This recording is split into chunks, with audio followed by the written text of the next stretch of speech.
Joe Valachi, hitman for the mob. And the first man to break Omerta, the Mafia's code of silence. Valachi was the first to give the world the phrase, La Cosa Nostra. Valachi was the first to reveal the names of the bosses and their soldiers. He explained the Mafia's structure, their rituals and secrets. It was the first time anyone could pull back the curtain or paint the canvas of what it was like. Valachi was the first to expose their bloody history of killings and executions. And knew where the bodies were. You lived by the gun and by the knife, and you died by the gun and by the knife. Valachi was the first to blow the lid on a secret empire worth $40 billion a year. And his revelations would change the nature of the battle between the FBI and the Mafia forever.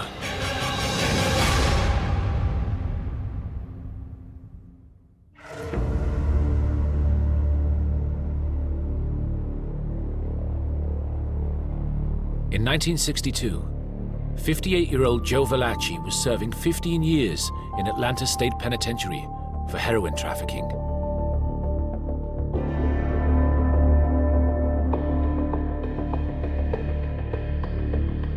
And inside with him was his Mafia boss of 30 years, Don Vito Genovese, head of one of the most powerful crime families in America.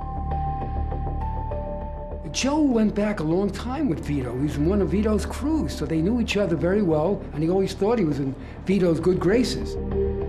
But Vito was a homicidal maniac. One day, Vito Genovese arranged for Valachi to be his cellmate. Genovese could do this because he controlled the prison wings with fear and intimidation.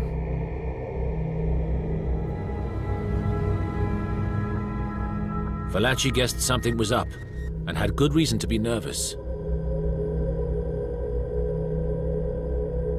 Genovese believed that Valachi had put him in prison after squealing to the Federal Bureau of Narcotics.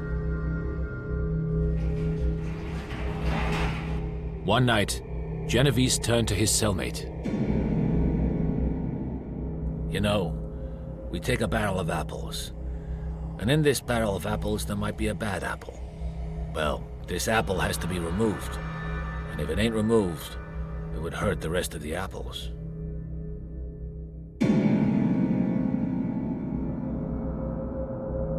Then, Genovese walked over to Valachi and kissed him on the cheek.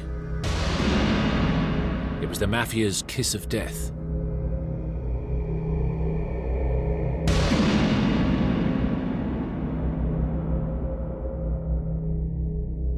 To let Valachi know he was the apple to be removed.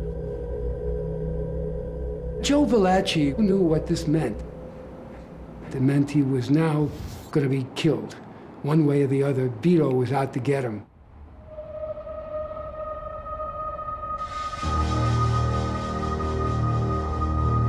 Consumed with fear, Valachi saw hitmen everywhere.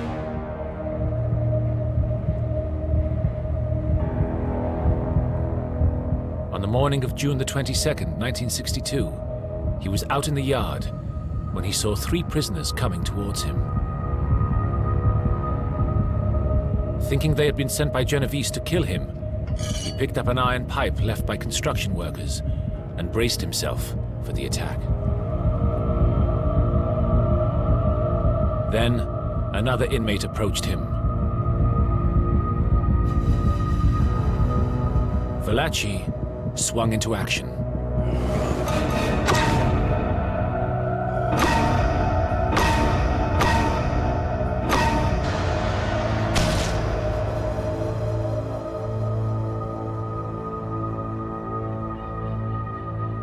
Valachi's victim was John Joseph Saup, a small-time crook with no Mafia connections. Valachi had killed the wrong man.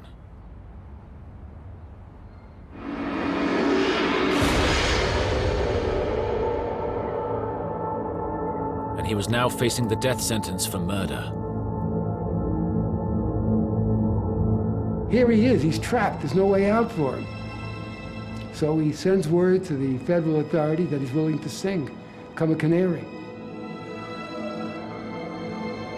To save his skin, Valachi got word to the US Justice Department that he was willing to talk about the Mafia.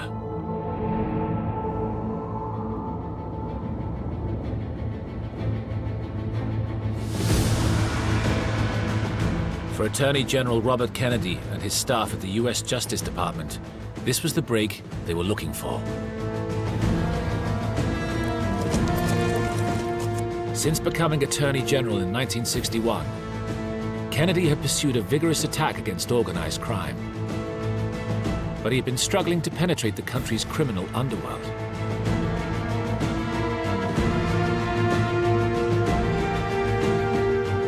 Now, for the first time in the history of the Mafia, an insider was willing to talk.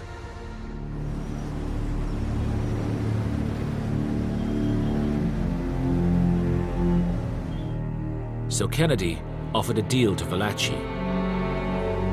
He was permitted to plead guilty to a charge of unpremeditated murder and receive a life sentence on the one condition that he would expose his organization.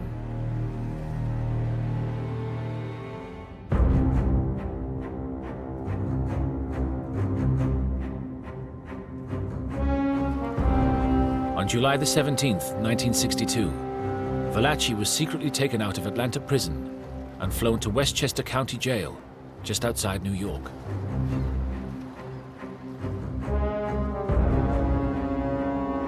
He was given the cover of Joseph de Marcona and taken to an isolated cell.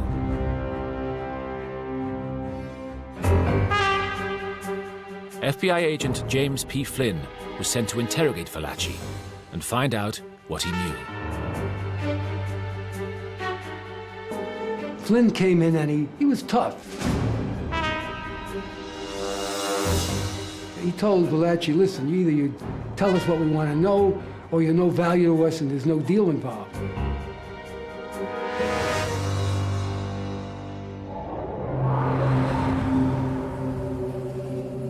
The FBI had been picking up the phrase Cosa Nostra on recent wiretaps, and they believed that it referred to the Mafia, the organization, or the outfit.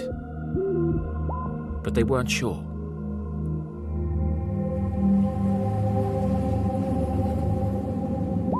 To get Valachi to loosen his tongue, he played a trick on him. Flynn bluffed Valachi. He said, what, we know all about Cosa Nostra. Thinking the FBI had a deeper knowledge of the Mafia than they actually did, Valachi began to talk. And he, for the first time, revealed what it really meant.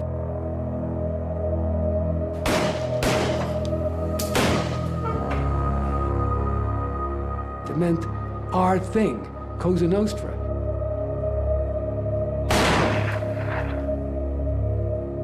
And he told Flynn, we never call ourselves Mafia. Flynn started to pump Valachi for names, dates, and information.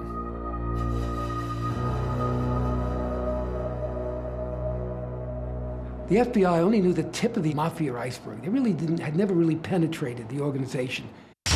Now, the floodgates opened. What Valachi gave them for the first time, knowing he had to produce, otherwise he was going to stay in prison for the rest of his life, he had to produce an inside story, really pull the curtain back, paint the canvas of what it was like to be a Mafia soldier in the trenches. So for the first time, he started spilling the beans.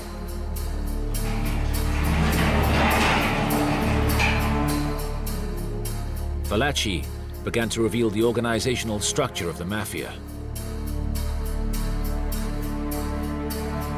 Based on his information, Flynn drew up charts to illustrate how the Cosa Nostra is divided into family units. Each with a boss, an underboss, and lieutenants and soldiers beneath them.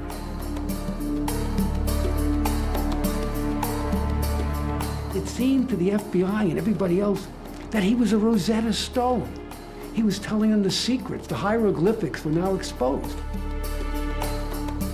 Valachi told Flynn that these Mafia families extended across America, from Boston to San Francisco.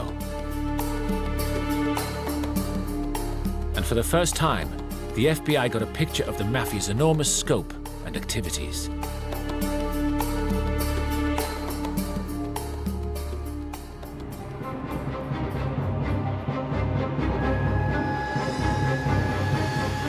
For the next 3 months, from the end of September 1962, Flynn interrogated Valachi for 4 days a week.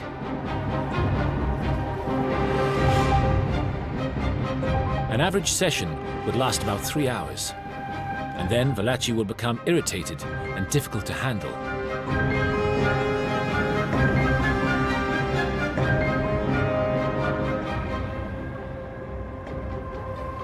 Flynn realized that Valachi's main fear was that he could never escape Vito Genovese. Scarcely a day went by without some reference to his former boss. At times, Valachi would lose courage altogether, thinking he was going to die. What good is it that I'm telling you? Nobody'll listen. Nobody'll believe. You know what I mean? This Cosa Nostra, it's like a second government. It's too big. I'm a dead man already, and I know it.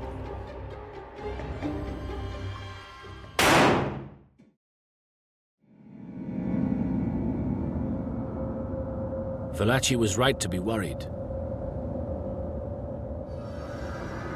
According to FBI sources, members of the Genovese crime family were looking for Valachi.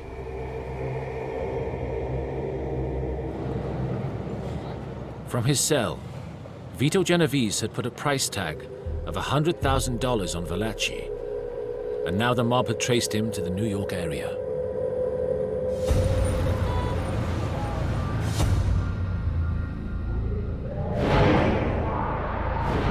The FBI, fearful that the Mafia would get to their prize witness, moved Valachi again, this time to the high-security army base at Fort Monmouth in New Jersey.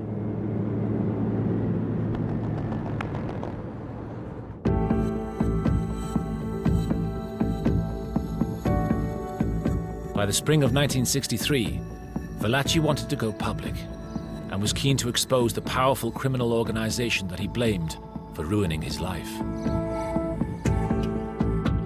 Bobby Kennedy became aware of his potential as a person who could publicize how big and how important the Mafia was. But Kennedy had huge concerns about Valachi's credibility. For the past 30 years, he'd been a ruthless Mafia hitman.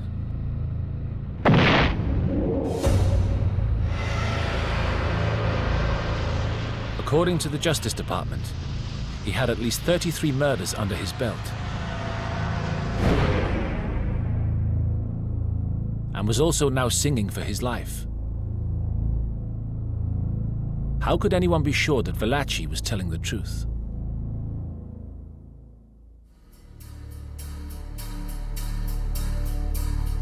So the FBI decided to use it to test his credibility. Flynn had gathered material for the New York City police during his interrogation of Valachi.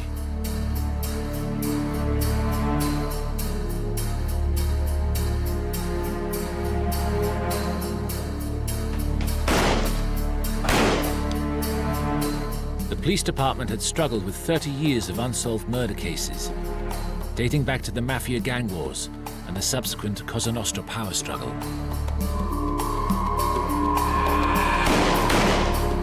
Using Valachi's accounts as a guide, the intelligence unit searched the department's files in a precinct-by-precinct operation, checking the scattered and unconfirmed facts against his detailed information.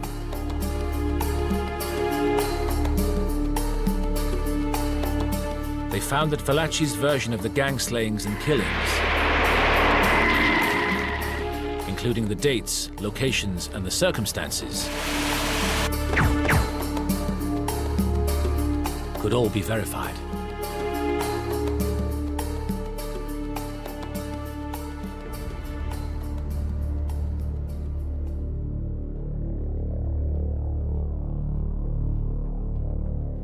With the FBI now convinced that Valachi could be relied on, they got him ready to testify.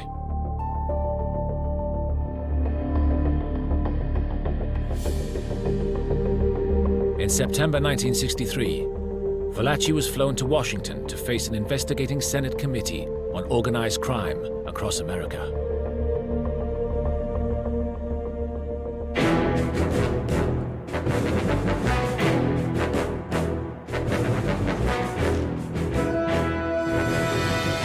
Over 2 weeks in October, he would appear as the star witness giving first-hand accounts of life as a Mafia hitman.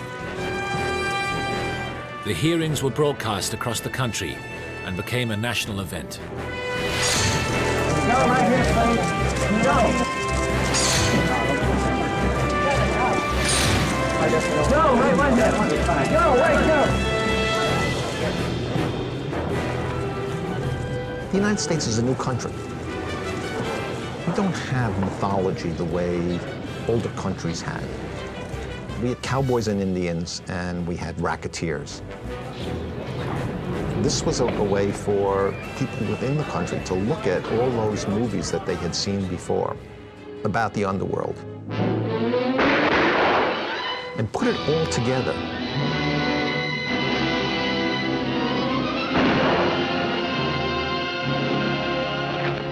I think the public was fascinated by it.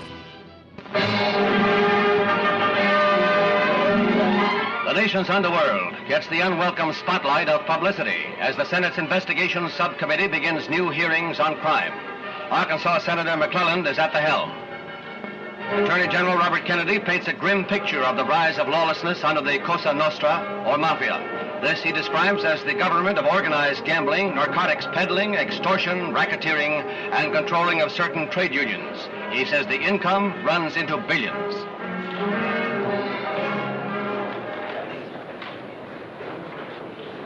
Well, gentlemen, as you know, we have brought to Queens County this morning the witness, Joe Valachi. We are determined to expose every facet of his testimony and to pursue this thing as far as we possibly can. What was his demeanor during your conversation inside over coffee?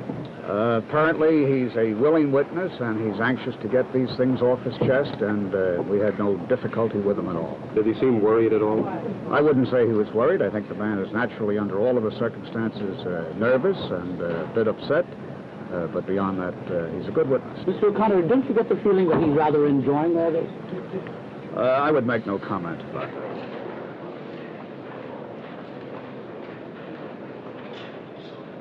As the hearings got underway, Valachi was asked why he had murdered another inmate in Atlanta prison. Why did you decide to kill him at that time, at that spot? Because he's the guy I spotted at that time. In other words, I felt that was my last day, in plain English, Senator. I felt that was my last day. You thought it was your last day? That I would be alive. Well, did you feel that you could get all of them before they could get you? Just probably, I don't know what I would have done if I don't see him. See, I can't answer what I would have done. In other words, you felt helpless and surrounded, and you decided to strike when you could. If I when I saw him, yeah. You thought that if you killed this man who you thought was going to kill you anyway, that this... I got some satisfaction, Senator. Put it that way. Got some satisfaction.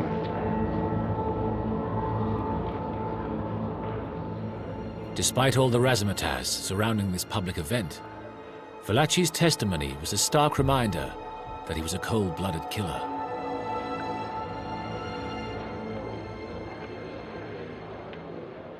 Then Valachi's interrogation really began. When did you become a member of this organization? 1930. In 1930. What is the name of it? It is Cosa Nostra in Italian. Cosa Nostra in Italian. Our thing and our family in English. Our thing and our family in English.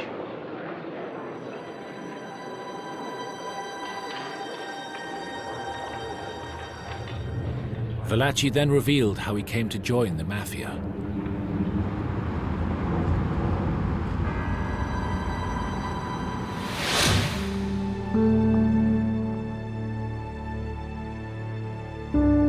Valachi took the committee back to his low-life roots in the slums of New York in the early 1900s. His parents were from Naples, and they had 17 children. Only 6 survived. By the time he was 18, he was the driver with a notorious gang called the Minutemen.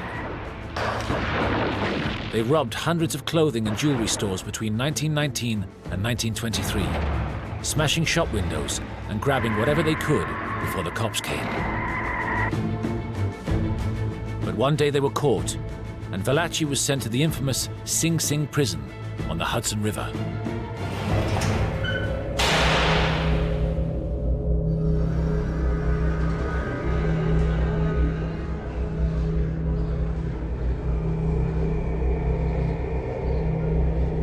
In Sing Sing, the 21-year-old Valachi made friends with a gangster named Alessandro Volero. It was then that Valachi first learned about a secret organization that he would soon know as La Cosa Nostra.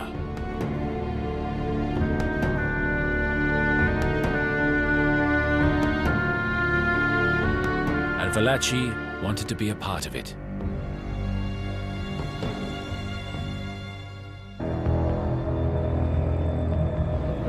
Now, we talk about myself now. I am a chauffeur, which I've been known through the years, that I was a good driver.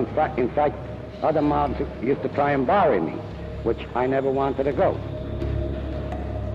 Valachi explained to the Senate committee how he became a driver for one of New York's top mafia gangs, led by Sicilian-born Salvatore Maranzano.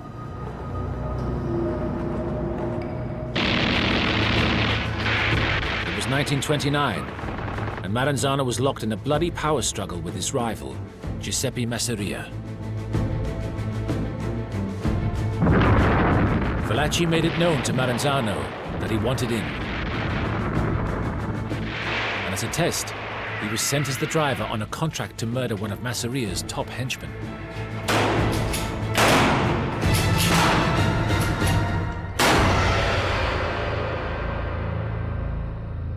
After the hit, Valachi got the call.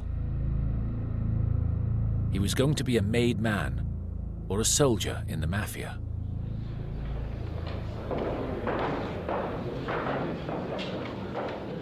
Valachi then revealed to the committee the rituals of his initiation ceremony into the mob.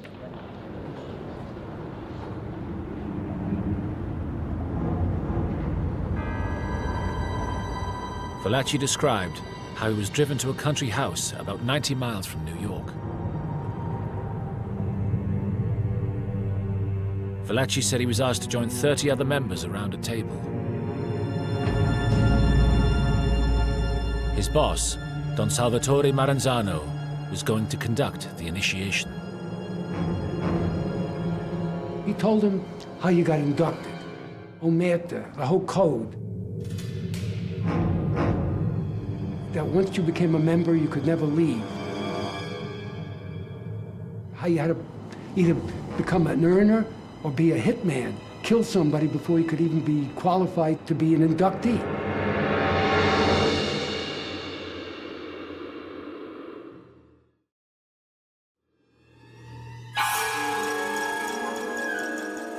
Valachi then revealed to the Senate committee the secrets of the Mafia's blood and fire initiation ceremony into the mob.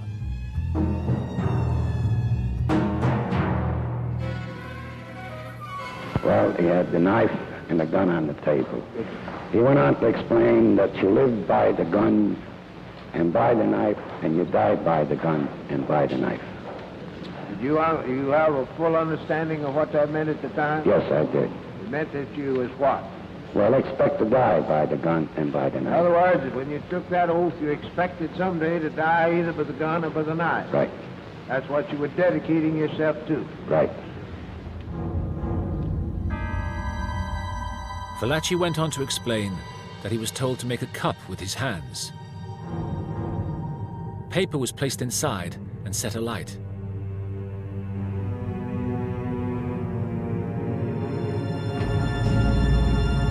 He was then asked to move it from side to side and told that he would burn like the paper if he betrayed the secrets of the Cosa Nostra.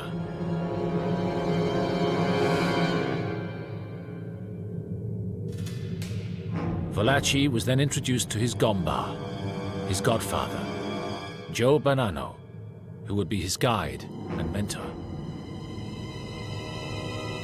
Bonanno asked Valachi for his trigger finger.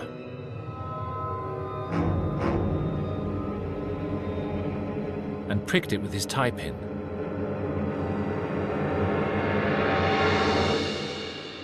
He then pricked his own and placed it against Valachi's. Maranzano then announced that they are all family now. All right, then what happened? Then they all shake hands. Everybody gets up and shake hands. They say a few more words together, which I can't recall. They also said in Sicilian. But did you know what they meant? Well, actually, I never asked what it meant. I never did ask what it meant, but it meant like sort of in the style of an organization, or in that style. But you don't bother. I didn't bother. I never did bother. You never did what? I never bothered to find out what it meant, but I had an idea what it meant. Well, you had an idea. What was your idea? All tied up. Oh, we're all tied up. We're all together. All together. All together. Right. Right. Sink together, hang together, live together. Yes.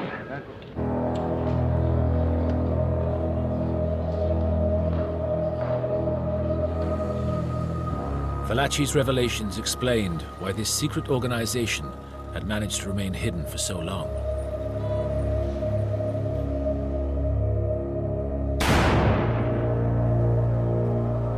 Anyone who squealed would pay the ultimate price. Fear had preserved the silence for 30 years.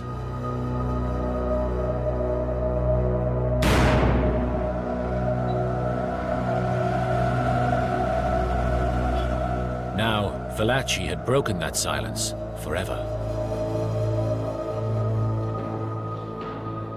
Senator, can I say something, Senator? Yes. As to what I'm telling you now, I need to go no further to say nothing else. This is what I'm telling you, what I'm exposing to you and the press and everybody.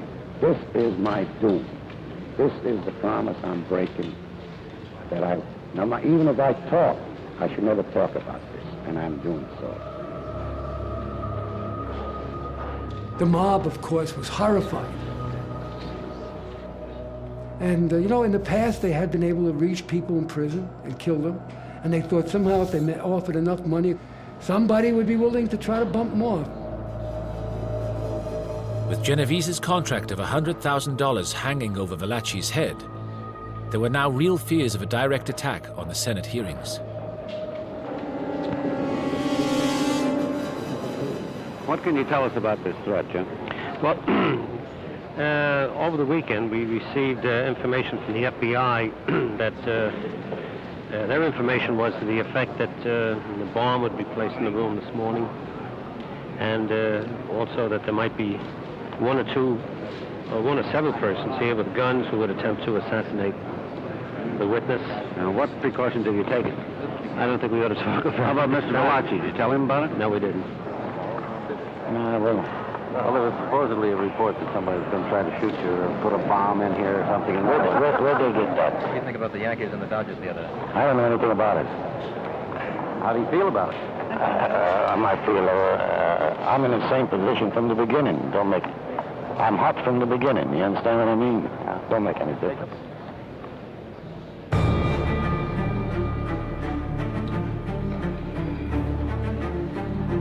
Most of Valachi's testimony was devoted to tracing the hierarchy of the American Mafia. Valachi explained to the Senate committee how the smooth-working mafia organization of today evolved from the warring street gangs and power struggles of the early 1900s. Valachi took the committee back to a meeting in 1931 when Sicilian boss Salvatore Maranzano took control of the New York Mafia.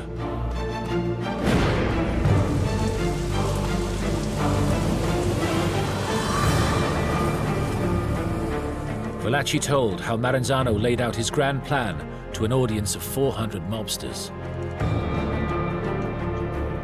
That the gangs of New York would now be organized into 5 families to control the boroughs of the Bronx, Brooklyn, Manhattan, Queens, and Staten Island. Valachi told how Maranzano had declared himself the absolute ruler. He would be the boss of all bosses, and if anyone disagreed, they would be killed.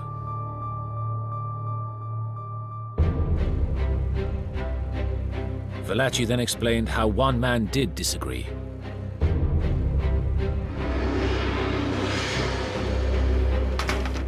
And he revealed how Charles Lucky Luciano had Maranzano executed.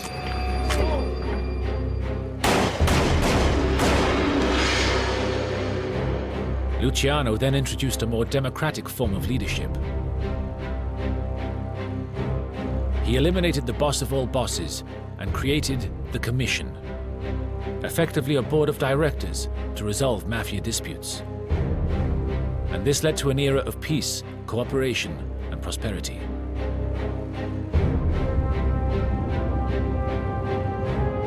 Valachi then named the present leaders of the 5 New York families. Vito Genovese, Carlo Gambino, Giuseppe Magliocco, Joseph Bonanno, and Gaetano Lucchesi. These are the men, Valachi told the committee, who run a huge web of organized crime in the city, involving gambling, prostitution, loan sharking, narcotics, and the infiltration of the mafia into legitimate businesses.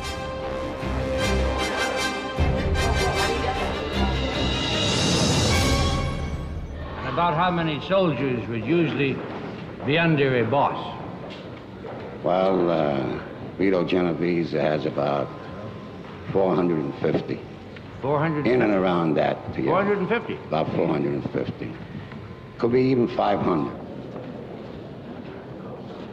Valachi then revealed the names of over 130 members of the Genovese crime family and identified members of all the other New York families, claiming to know 289 mafiosi.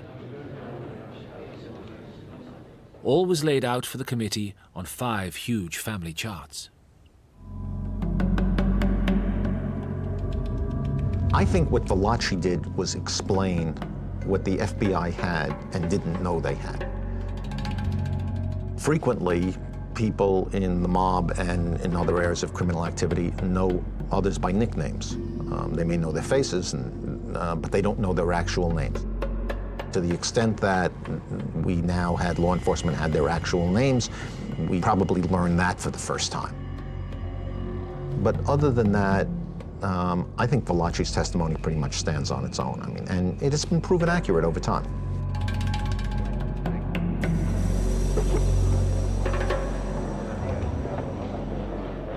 Those that you have been able to identify in the 5 families, you have marked with stars up on these charts. Yes. The others that are not on the chart, you know them by aliases, and you didn't know their other names. Right. And therefore, you didn't undertake to name them. Right. Except that you could give their real name along with their alias. Right. Very well.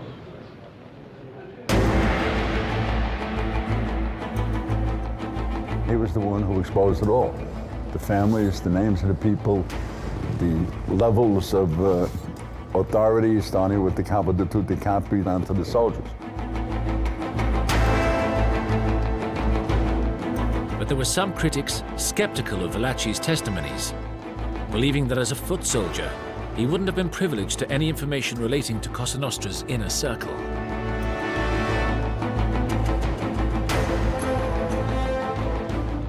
think it is a mistake to think of a soldier as being a low-level figure. They're not. They are serious people within the mob. The only people above a soldier in a direct line of authority is the capo and the boss.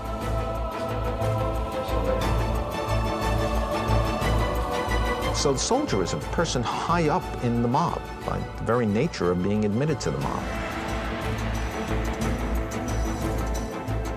They are given mob secrets. They are told about what has occurred.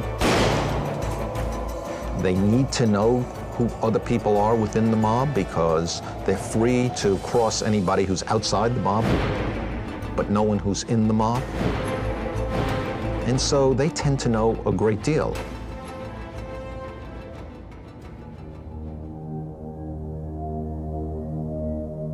Valachi used his testimony to get back at Genovese. I think you might at this time digress just a moment to tell how much power, how much authority the boss, like Genovese, has over the family, over the soldier members like you. Senator, I happen to know Vito's power. He not only has the power in our family, he also controls the power in Gabina family and the Laquiza family. In other words, his word becomes law. That makes it Right, legal. right. Can he and does he pass out death sentences? Well, he passes them out, then they tell you, well, he was a rat, he was this. They tell you anything they want to tell you. He passes them out. Right. You know that of your own knowledge. That is for sure.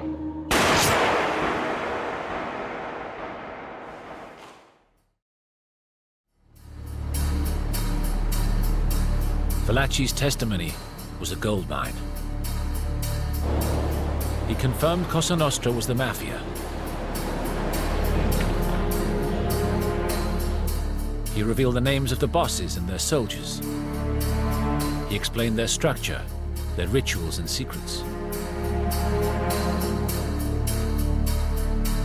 He exposed their bloody history.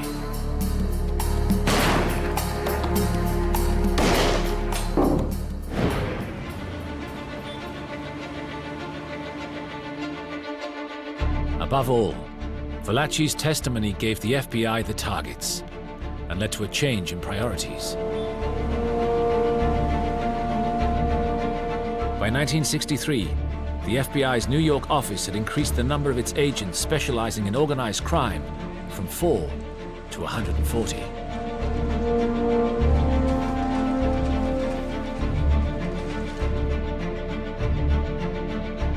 The following year, the FBI used hidden microphones to record Teamsters union boss Jimmy Hoffa in a series of exchanges with the Detroit Mafia. He was jailed for 8 years. For the FBI, electronic surveillance was the future for cracking down on organized crime.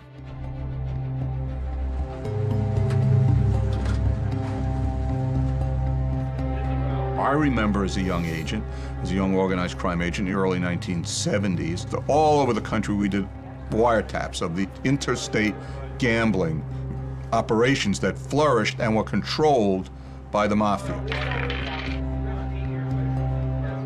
We made thousands of arrests and broke up hundreds of large gambling combines in an effort to choke off the flow, one of their great sources of money. Thanks to Valachi's revelations, the FBI's campaign against the Mafia progressed to a new level.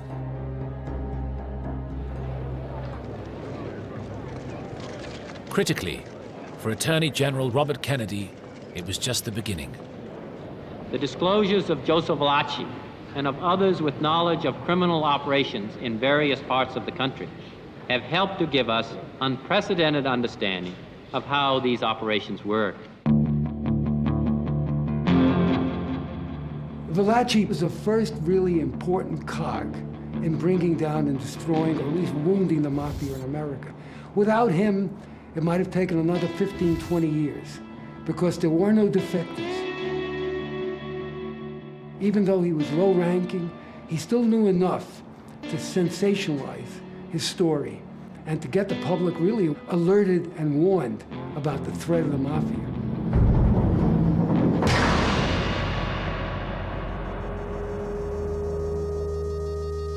As for Joe Valachi, he was returned to the relative comfort of the District of Columbia Jail in Washington, where he had been kept during the hearings.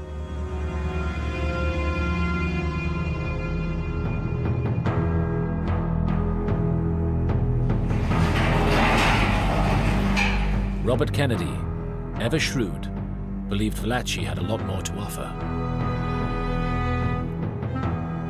Bobby Kennedy realized that there was a gold mine in him.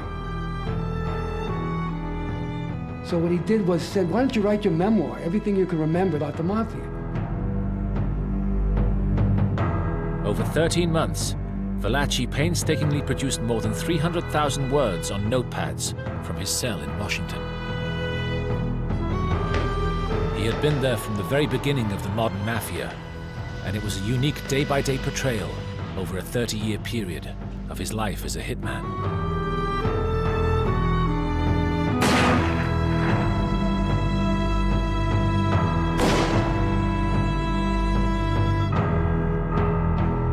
For someone who had very little schooling, Valachi's memoir was no literary masterpiece. It's unprintable, it's unpublishable, it's unreadable probably. Kennedy called for a ghostwriter. The Justice Department got a writer, Peter Mass, to sit down, use the memoir, and also discuss Valachi's life with him. This was to form a book which the Justice Department hoped would encourage other informers to come forward. During this period, the department started making plans to reward Valachi for his cooperation, and were even thinking of sending him somewhere to relax in the sun. Bobby Kennedy had some wild scheme that maybe he could find a girlfriend or bring Valachi's wife and put him on some desert island where he could live out the rest of his life. But that was impossible. And he still had a sentence from murdering that fellow convict, the wrong man. But killing the wrong man wasn't the only thing stopping him going to a desert island.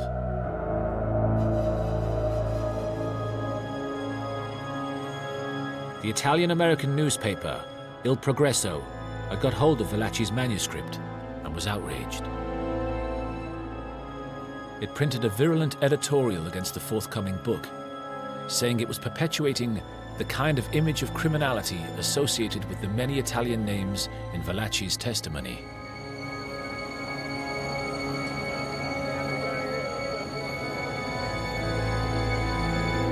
This snowballed into a massive surge from pressure groups proclaiming it would slur all Italian Americans.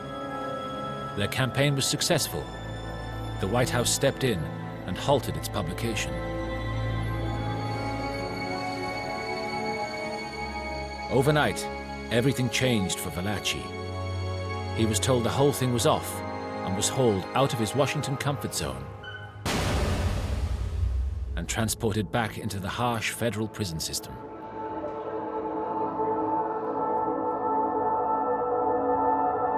He was placed in a small cold cell in Michigan, where he was to spend the rest of his sentence in solitary confinement. Valachi despaired.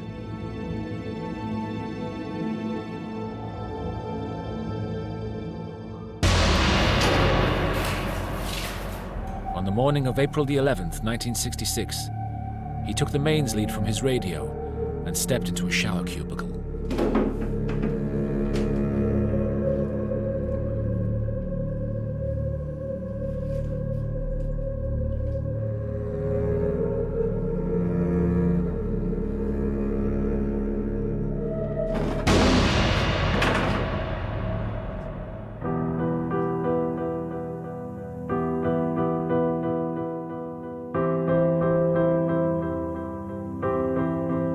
The showerhead was unable to hold Valachi's weight, and he was found collapsed and barely alive on the floor by a guard soon afterwards. The Justice Department realized that they had to look after their prize witness better. They took him out of the unpleasant northern prisons. They sent him to what they considered the best place for him, a place called La Tuna, near the Mexican border in Texas. And they gave him a suite where he had a kitchenette and he had a better, more comfortable bed. They tried to make life as convenient and comfortable as possible. Whenever the Justice Department now gets a real top-notch defector, they send him to what is called the Valachi suite.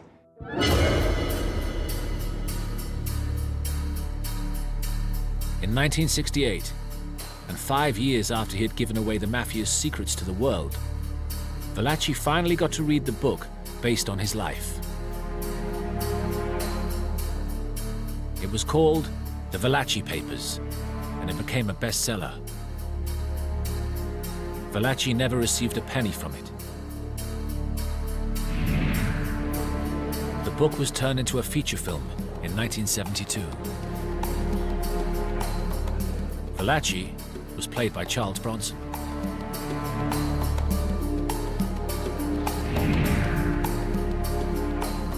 The real Joe Valachi died of a heart attack in 1971 at La Tuna Federal Correctional Institution in Texas.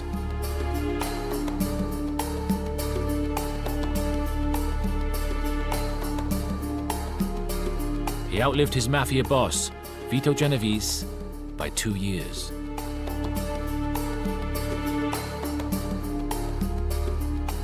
The $100,000 bounty placed on Valachi's head by Genovese was never collected.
Benny Siegel, better known as Bugsy, was tall, good-looking, and charismatic, a charmer and a womanizer. He was also a gangster and a killer. He was a man with enemies.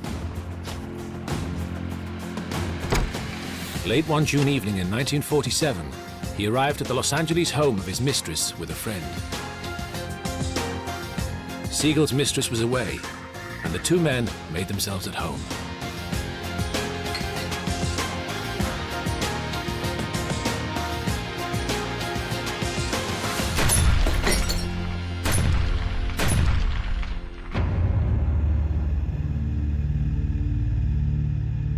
As with most mob killings, the murder of Bugsy Siegel was never solved. But the one name always associated with Siegel's death is the one name he would have least expected. That of his best friend, Meyer Lansky.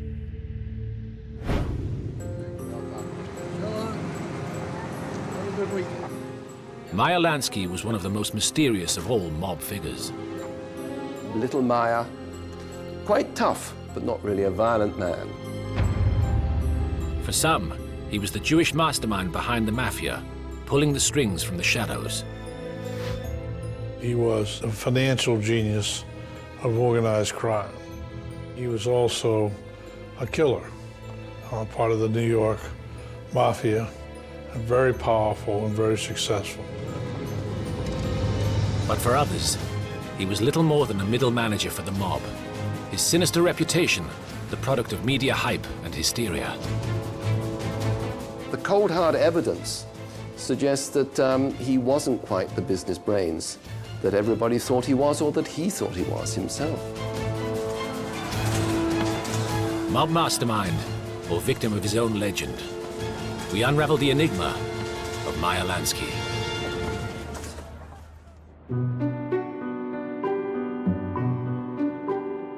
Meyer Lansky arrived in America in 1911 as an 8-year-old boy.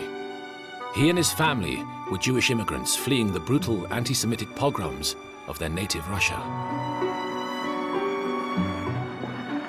He was scarred by what he saw as a small child. I think Meyer was rather focused on anti-Semitism and his belief that he is not going to lay down the way the Jews in Russia or Poland did, and the way he even felt his father did. And a lot of what Meyer felt being Jewish was not putting up with abuse and fighting back. His family soon settled in the Lower East Side of Manhattan, New York's impoverished Jewish ghetto. He grew up in a pretty tough district in New York.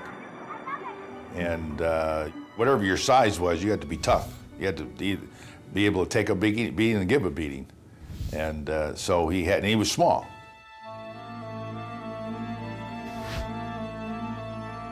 Just 5 feet 4 inches, Meyer Lansky quickly learned to use his fists and was soon in trouble with the law. It was at this time he'd first met another young Jewish hoodlum called Bugsy Siegel. The meeting happened when Siegel became involved in a street brawl.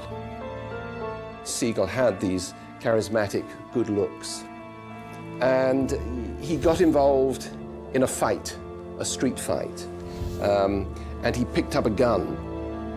And he was so transfixed with the fury of the fight and his anger that he raised the gun and was about to shoot somebody. And they could hear the police coming from all directions. It was only when Meyer sort of physically restrained him and pushed him away that he was able to save him. He said that was the beginning of their friendship, and that, of course, was actually the nature of their relationship. Lansky was the brains, Siegel was the brawn. Together, the two young men formed the Jewish Bugs and Meyer gang.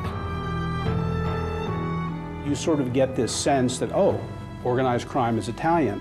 But early in the century, the Jewish rackets were very, very powerful. The gang stood up to the Italian and Irish toughs that came into their neighborhood to beat up Jews. They also engaged in more lucrative activities. They were involved in what we'll call small-time criminal activities. Hijacking, loan sharking, gambling.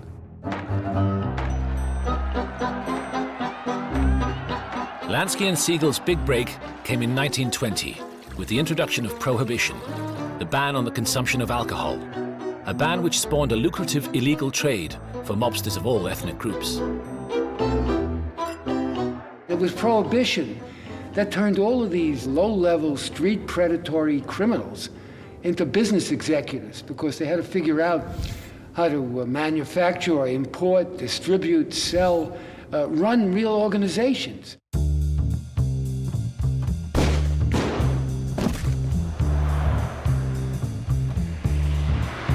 The Bugs and Meyer gang was soon carving a niche for itself in New York's brutal gang wars.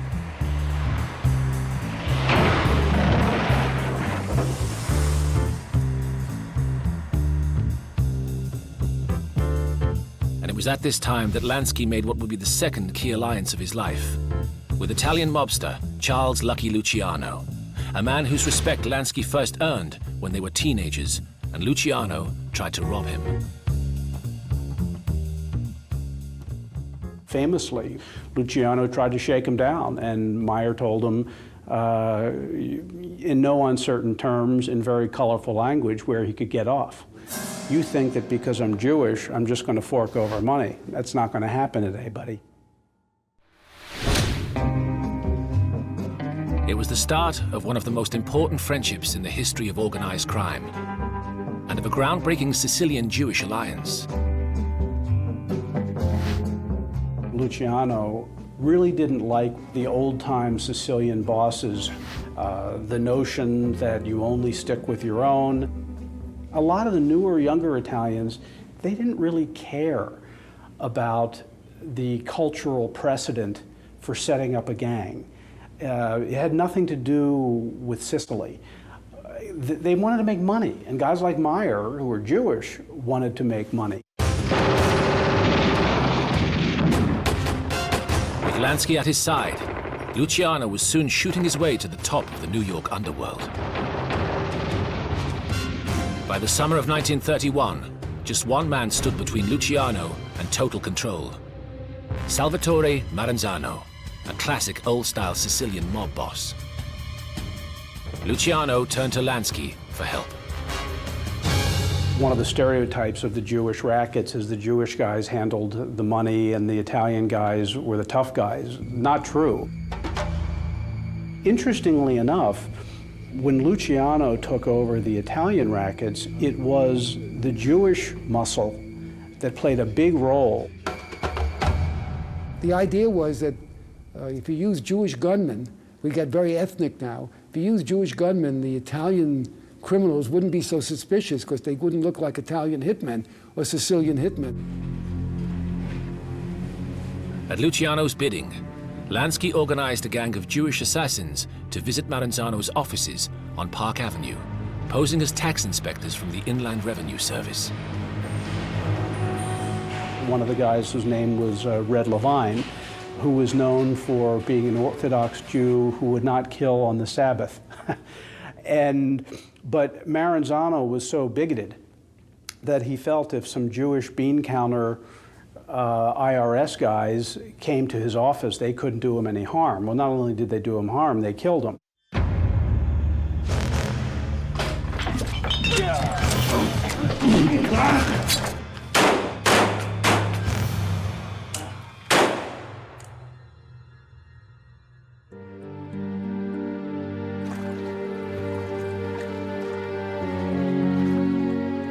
With Maranzano dead, Luciano became the king of New York and set about establishing the structures of the modern mafia. Meyer Lansky now sat at the right hand of the most powerful mobster in America. But he knew there would always be limits on his power. Lansky could never be a leader for one reason. He could never be a member because he wasn't of Italian or Sicilian extract. He was a Jew and he knew his place. He was highly respected as somebody who had the ear of Luciano, who could talk to Luciano, and he was a great entrepreneur in criminal endeavors. But he was never a kingmaker or in a position of authority. From now on, Lansky's role would be that of a chief executive in his various criminal enterprises. Powerful, but answerable ultimately to Sicilian bosses.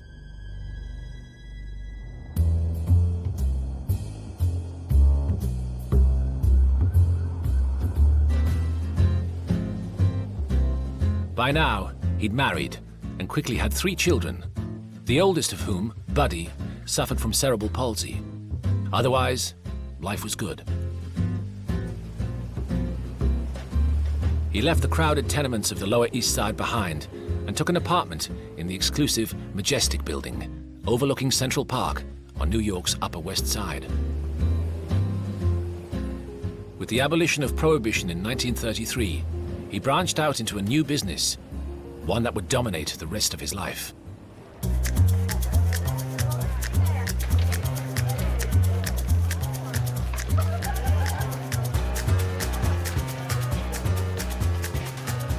Meyer Lansky was brilliant mathematically, and his real interest was gambling because he had a knack for it. Lansky was good with numbers. And the whole idea of gambling is you got to be quick with numbers, you got to know the odds. He could tell you if it came to craps, well, the proportion for the table was 4.5, and if it was blackjack, it was 5.2. Gambling was illegal, but widely tolerated, and Lansky was soon running casinos in New York, Florida, and a number of other states. Paradoxically, his casinos made money because they were honest. The tables would not be fixed because he knew exactly how to take his profit without cheating anybody. You don't have to be dishonest to win. You have to have volume. As long as you keep gambling, you'll lose.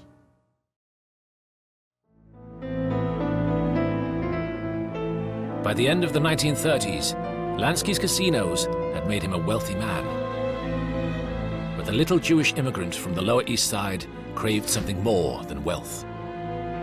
Right through Lansky's life, there is this wish to be respectable. And right through Lansky's life, there is this feeling that he is not a criminal, that he's a citizen like any other. There is no doubt that the American people need an adequate merchant marine. How did Joe Kennedy make his money? What was the foundation of the Kennedy family fortune? Joe Kennedy was a bootlegger, and he was able to launder his fortune and use it to pay his son's way to become president of the United States. Meyer Lansky literally compared himself to Joe Kennedy and felt he was no more immoral than that man had been. He actually had a snobbish streak. This was somebody who studied history.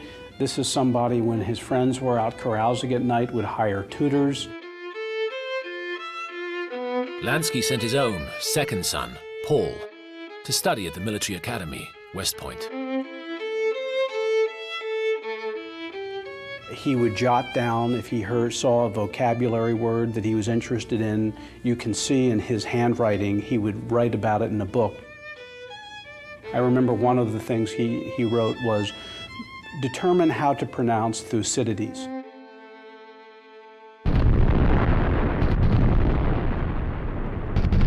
The attack on Pearl Harbor in 1941 and America's entry into the Second World War provided Lansky with an extraordinary and unexpected opportunity to prove his patriotism and win the respectability he craved.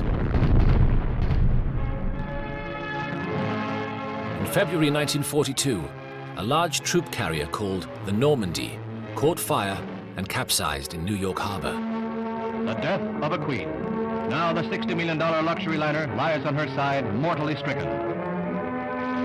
The Navy suspected sabotage. Many of the men who worked on the docks were Italian, a nation America was now at war with.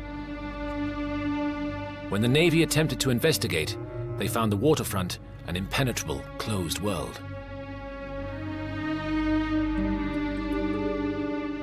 The longshoremen by nature are not the kind of guys who take well to men in uniform, government uniform, coming onto the docks and saying, I'd like you to snitch.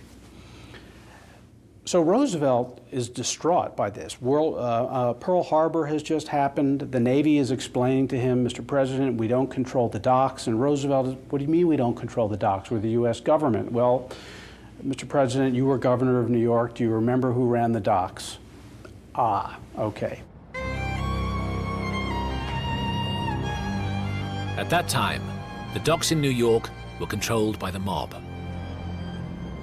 The FBI and the war intelligence authorities suddenly realized the only way they were going to find out about what was going on the waterfront in New York was to actually come to terms with the so-called underworld, figures like Lucky Luciano.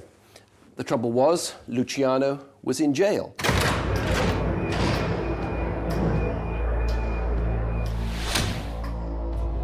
Luciano had been imprisoned in 1936 on charges of organizing prostitution. He was looking at a sentence of 30 to 50 years. The Navy needed a go-between. Enter Meyer Lansky, a Jew who already had impeccable anti-Nazi credentials.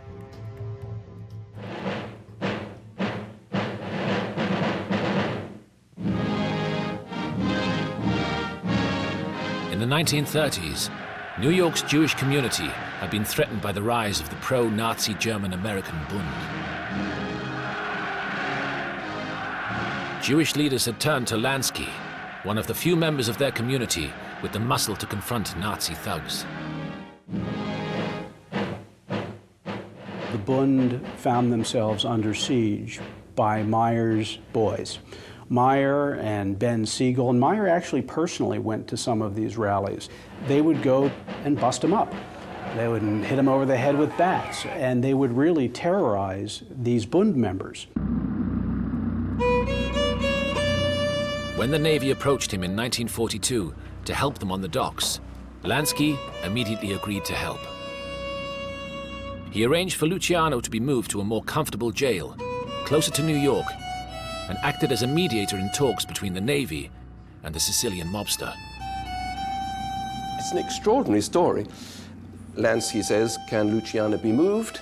And then you see, because there was an official inquiry into this after the war, you see the actual document saying, move Luciano, Mr. Meyer Lansky is going to come up and visit him.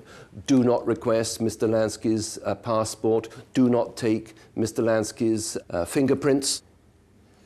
What then resulted was a deal where Luciano could meet with his men in prison, where he hadn't been able to do that before. And yes, he gave the order to cooperate with the Navy, but he also was allowed to conduct business. It was an extraordinary deal, and it yielded almost immediate results. In June 1942, 8 Nazi spies were arrested following a tip-off from mob-controlled fishermen, an event later trumpeted by the FBI in this publicity film, although the Mafia's role in capturing the spies was not mentioned.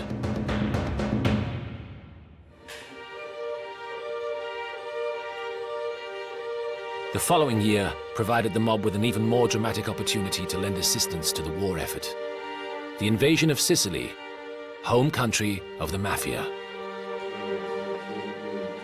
Meyer Lansky and Lucky Luciano bring Sicilian assets, contacts in New York, to naval intelligence and help design the maps, determine what the tides were, what good invasion locations were, beach terrain, and where Nazi strongholds were.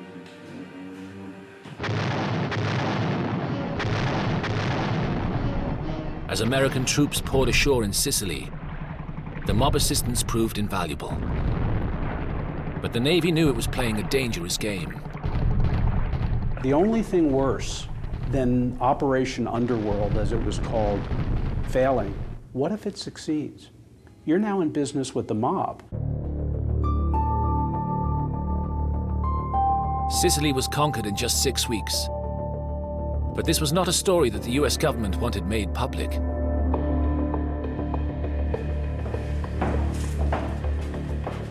The mob's wartime collaboration was hushed up.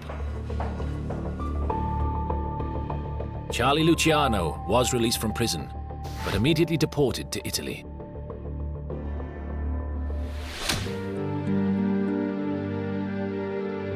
As for Lansky, he found that in the eyes of the government, he remained a hoodlum. His patriotism had failed to win him respectability. And if he really wanted to leave the streets behind, there was another millstone hanging around his neck. Bugsy Siegel. Siegel stayed on killing people even after Meyer kind of slid out of this, what they used to call the Bugs and Meyer mob. Bugsy Siegel was a wacko. He was a crazy guy, and he did a lot of the... I never saw any indication that Lansky himself ever killed anybody. Siegel, on the other hand, he enjoyed it, and he killed a lot of people. Now, how many, I don't know. Could have been 5, could have been 20. Siegel had by now moved to California, where his film star looks helped gain him entree to the Hollywood set. But Siegel's dreams were focused elsewhere. A few hours' drive inland, a dusty desert stopover called Las Vegas. There were these rundown gambling operations in this desert city, Las Vegas, that already existed there. What Siegel realized was these dusty, smoky, rundown places had potential to be something bigger. The great advantage of Las Vegas was that it was in Nevada, the one state in the Union where gambling was legal.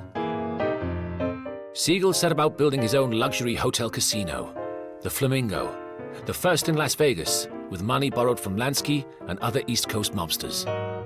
The project quickly ran into trouble. He never respected budgets. He thought that everything was limitless. And what starts as $1 million ends up becoming, you know what, it's not $1 million, I need 3. You know what, it's not 3, I need 6. The situation was complicated by the influence of Siegel's girlfriend, glamorous former dancer and mob courier, Virginia Hill. No. Her abrasive personality would later be displayed before a Senate commission on organized crime.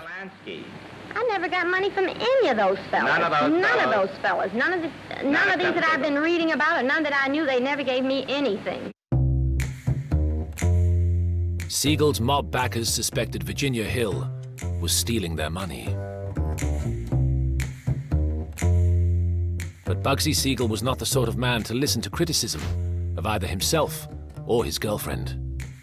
He was a very arrogant guy who would just basically tell him to go screw, you know, and he wasn't going to deal with these. He left it to Lansky to deal with these guys back in the East Coast. Meyer pleaded with Ben Siegel to get things under control at the Flamingo, to start being more respectful of investors, to stop running around Hollywood going to parties. But you don't tell a 41-year-old man that you're not going to go trick-or-treating if you misbehave. Eventually, the patience of Siegel's mob backers ran out.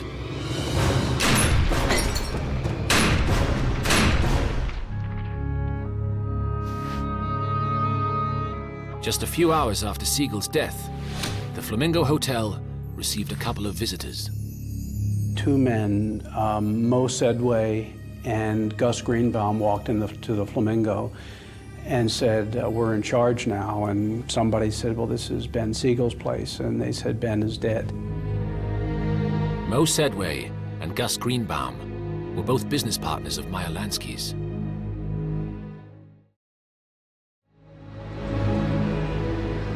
It is inconceivable Lansky had been unaware of the fate that awaited his oldest friend. 40 years later, after Lansky's death, Lansky's second wife, Teddy, was asked about the murder. I think he felt badly for the family, and they were buddies from the time they were youngsters. There were reports that he was involved in the death. I don't believe that. Circumstances sometimes make you think, but he would never directly have anything to do with anything like that. Directly. That's right.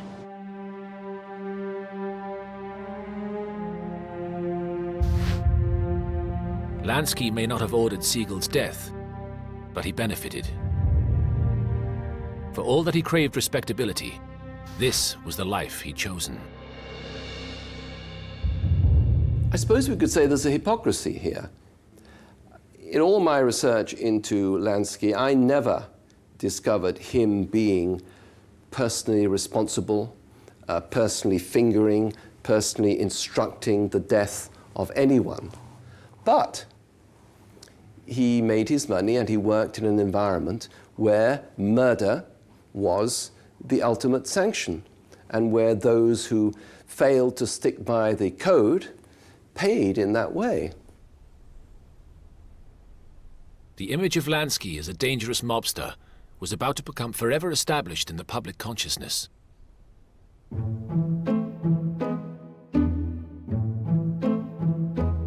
In 1950, the US Congress set up the Godfathers Commission, its first ever probe into organized crime. You must have in your mind some things you've done that you can speak of to your credit as an American citizen. If so, what are they?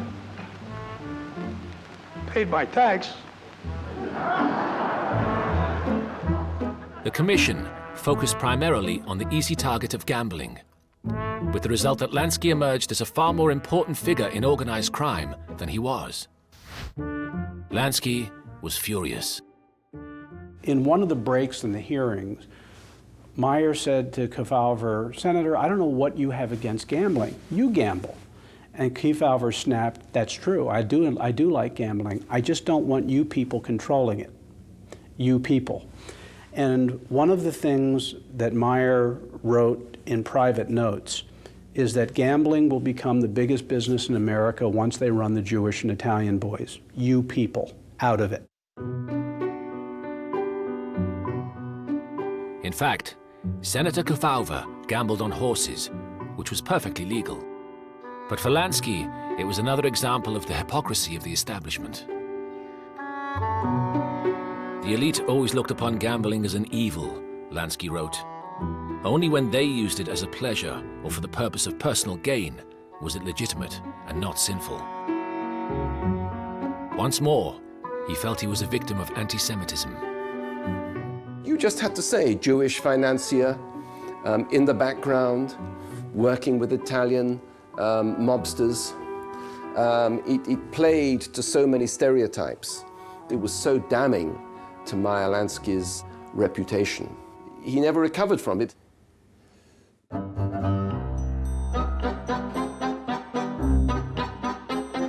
In the aftermath of the Kefauver Commission, there was a crackdown on illegal casinos of the type Lansky ran in New York, Florida, and other states. Let this be a warning to all racketeers and gangsters that they or their ilk will not be tolerated in San Francisco. For Lansky, his dream of respectability seemed further off than ever. But as one door closed, another opened.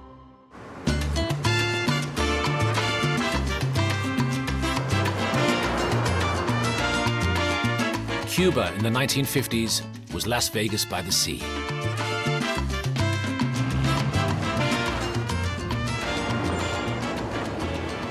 Cuba was better. Havana was better than Las Vegas. First of all, it was closer to New York. It was close to Florida. They could bring these people on airplanes, you know, quickly, and lots of them. Bring the entertainers in. Have an open city with every kind of vice you could imagine, with girls and pornography and cockfights and whatever guys like. Havana was the best of the best. Lansky was invited to Cuba in 1953 by Cuban dictator Fulgencio Batista to help run the country's casinos. When Lansky and some of his friends arrived, they were welcomed because they would run straight games. And then from Lansky's point of view, how marvelous to come to a country where they are not hypocritically denounced, but their skills are recognized.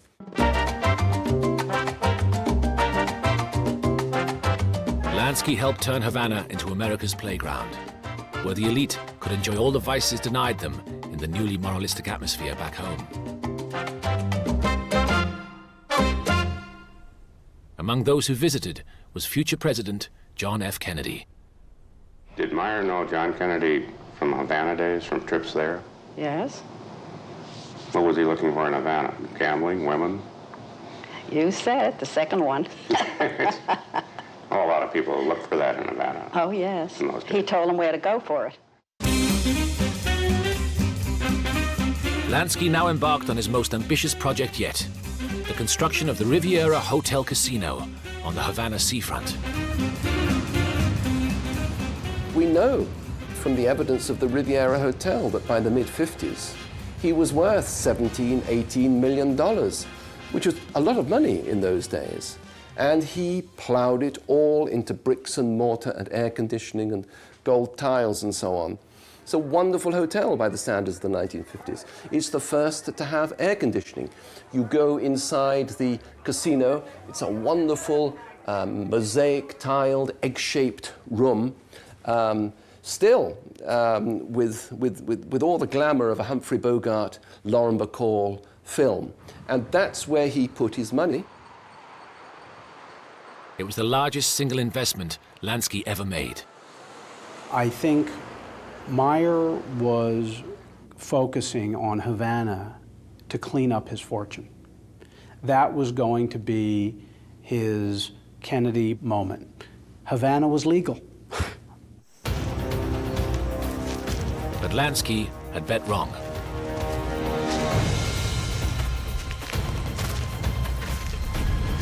By the time the Riviera opened in 1958, Fidel Castro's leftist rebels were closing in on the capital.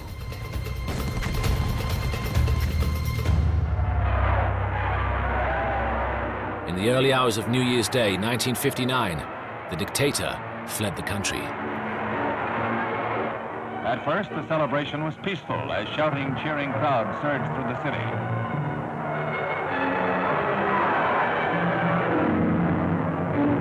Then the temper of the throng changed, and an ugly mob ranged the streets. Its prime targets, the symbols of the overthrown regime: the gambling casinos, the parking meters, the homes and businesses of Batista's cronies. The casinos were looted and then seized by the new government. 6 years of surface. When Castro came out of the hills, Lansky lost his money, Pepsi-Cola lost their money, United Tobacco lost their money, General Motors lost their money. All the big American corporations lost the money that they had. So the world's cleverest gambler, at the end of the day, made a bad gamble. Lansky now moved permanently to Miami. He was almost 60 and in poor health, but his return to America coincided with a renewed offensive against organized crime. Attorney General Robert Kennedy paints a grim picture of the rise of lawlessness under the Cosa Nostra, or Mafia. This he describes as the government of organized gambling, narcotics peddling, extortion, racketeering, and controlling of certain trade unions. With Bobby Kennedy at the Justice Department, the government had the Mafia in its sights. Lansky was still regarded as the mastermind of the mob and found himself under almost constant surveillance.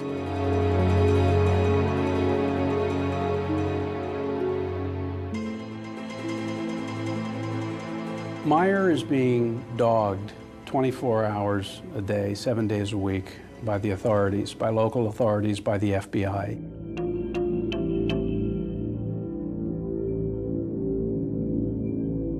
I knew them by heart. They were my buddies. If I saw them at the racetrack, I used to tell them, I'm going to report you to the FBI. You're not supposed to be gambling. His wife, Teddy, one time was asked, did your husband have bodyguards? She said, yeah, the FBI. They were always there.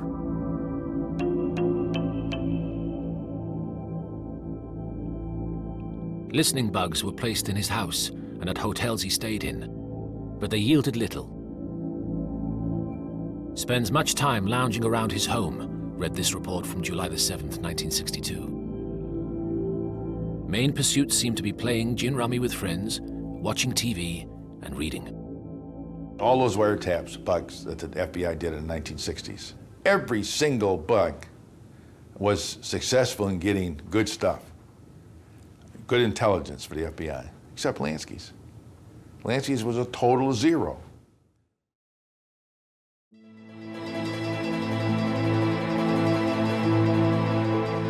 But the bugging did yield one conversation, which has gone down in mob folklore. It happened on the evening of May 27th, 1962. While subject and wife were watching television, the FBI report read, TV panelists referred to organized crime as being second only in size to the government itself. Lansky remarked to his wife that organized crime was bigger than US Steel. Lansky's exact words were not written down, and the tape was then reused, but the report was later leaked to the press. By the time the movie Godfather 2 was made in 1974, the scriptwriters had Hyman Roth, a character based on Lansky, narrowing his eyes and murmuring, Michael, we're bigger than U.S. Steel. In fact, the record shows he did not say we are bigger than U.S. Steel. And of course, since it's not recorded, we don't know in what tone he said it. Could he have been sardonic? Could he have been sarcastic and saying, it's bigger than U.S. Steel? We don't know. But he himself would always say, when am I supposed to have said that? But of course, it stuck to him like a sort of catchphrase for the rest of his life, and of course, was finally immortalized on the silver screen. In March 1970, police finally managed to arrest Lansky at Miami Airport on drugs charges.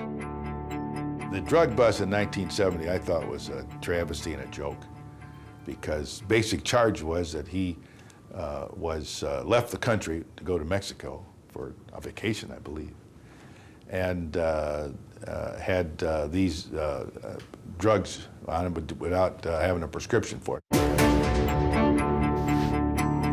The so-called drugs were in fact medicines for a stomach complaint. I thought it was pure poppycock.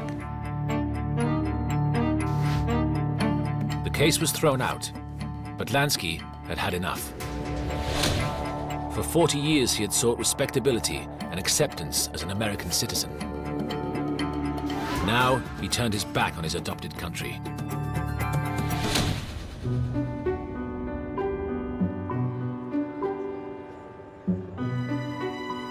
In July 1970, he moved to Israel and applied for citizenship.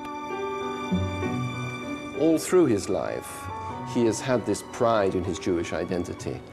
He takes pride in the creation of the State of Israel, which puts into practice the toughness and the courage that he saw back in his youth in Grodno. And here's a whole country that embodies it. Lansky is living in an exclusive resort hotel, the Acadia, north of Tel Aviv. He's not exactly in the market for publicity. Lansky found himself pursued by the American media. But while in Israel, he granted Israeli TV a rare interview, presenting himself as a victim of persecution. Mr. Lansky, if the accusations against you are false, why don't you go back to the United States and demand justice? I think it would be terribly hard for one to get a fair trial, as much as I believe in the American courts. Are you a religious Jew? No, I'm not a religious Jew. And what are... But I am a Jew, in my heart. I think that there was probably a sense that we're all mishpucha, we're all family. And of course they're going to let me in. There's a law, the law of return. What they didn't bank on was that it would be a political hot potato. The Americans were still pursuing Lansky and were pressuring for his return. The case was referred to Israel's Prime Minister, Golda Meir. She didn't know Meyer Lansky from hole in the wall. And somebody said he wants to be a citizen of Israel, and she said, fine, I don't see any problem with that. And then another one of her advisors said, you know, you understand he's in the Mafia. Golda Meir said, Mafia? Mafia? No Mafia. Lansky's application for citizenship was denied, and he was expelled from Israel. Lansky's wife, Teddy, arrived back in America literally spitting with fury. Now look, go away from me, I'll kill you!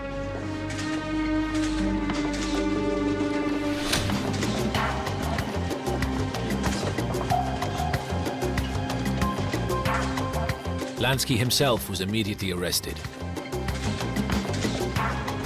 The government had finally succeeded in putting together a case against him, a case that rested on the evidence of a low-level mobster turned police informant called Fat Vinny. Fat Vinny was Vincent Teresa, who was a hoodlum from Massachusetts.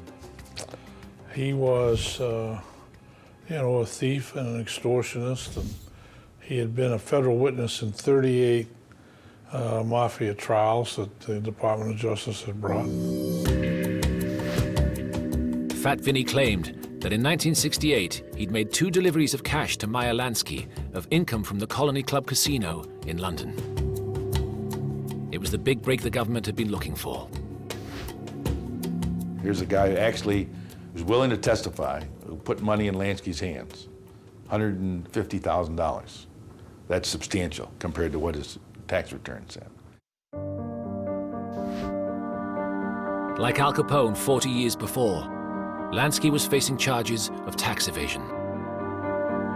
Arriving at court, he was relaxed. Are you pleased with the way your attorneys handled your defense? I'm sorry, but no comment. Well, you can't blame me for asking, can you? No, I don't blame you at all. Inside, the assistant prosecutor found a man very different from the one he had been expecting. He was a gentleman, not a wise guy. It was clear that he'd read a lot. He was very articulate, very charming. If you didn't know any better, you'd think he was an executive of an American corporation. The prosecution was led by a young Justice Department attorney called R.J. Campbell. We felt that if he had to defend himself, we could really get after him, because I had a mountain of material to cross-examine him on. So I was ready, prepared long and hard for Lansky to take the stand. He did not take the stand. What he did was put his wife on the stand. Teddy Lansky produced receipts from a hotel to show her husband had been in Boston at precisely the time Fat Vinny claimed to have been handing money to him in Miami. So, you know, we were hanging by our threads, right? Because once the witness has lied about one thing in his testimony, you are a gone goose. It was a very thin case. We'd have been better off leaving Lansky in Israel. Lansky was acquitted. The little man walked free. For some, it was further evidence of his fiendish brilliance. But for others, doubts were beginning to creep in that Lansky really was as rich and powerful as the government and the press claimed. Let's put it this way, he lived very modestly. We never caught him spending much money on anything. He had nice suits. It doesn't cost that much to buy a suit. You know? He just lived modestly. Have a good weekend. So, mastermind of the mob, or as Lansky himself claimed, a retired investor living on a modest pension.